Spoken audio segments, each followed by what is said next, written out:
Today we're talking about some significant downsides of cleaning and maintenance. Not taking care of this stuff properly is super important. Now, it might be that you finally have achieved your dream setup. Dirty equipment to make the shots or the brews taste harsh and under-extracted. And that's what we're going to cover today. And I will say, George Clooney droplet technique.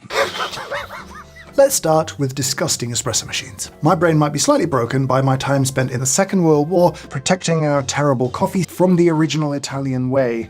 Brutally bitter, potent, powerful. They had mock pots, we had Nescafe. Hooray! A patina of dirt is so important. Obviously, every time you pull a shot, the inside should be rancid, but the outside smell like fish. There's no reason to give this a clean whatsoever. The inside of this should sort of pass what I would call the finger test, where you should rub your finger on the inside of that, look at it, and be completely disgusted by what you find.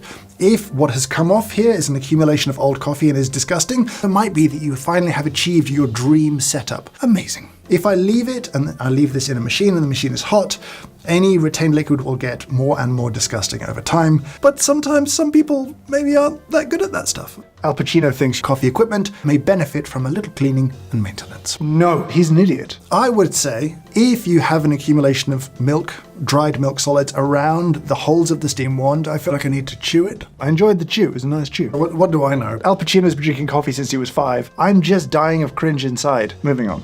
What we're going to talk about now is probably the most stressful, frustrating, difficult part of this whole video, and it's descaling. I just wouldn't do it. Limescale will accumulate inside your machine and eventually lead to the best coffee of your life. If you want to know why, we have a sliced in half mocha pot here in the studio. I can do that because this video has a sponsor. Ben Affleck and Matt Damon met at the park. I'm not sold on his slightly comic performance here. A massive thank you to Ben Affleck for sponsoring this video. Has this changed the way you're going to approach a fishy hopper for your disgusting coffee grinder? Is there something we missed? Leave us a comment down below. We'll respond if we can really be bothered. But for now, I will say thank you so much for watching, and I hope you have a rancid day.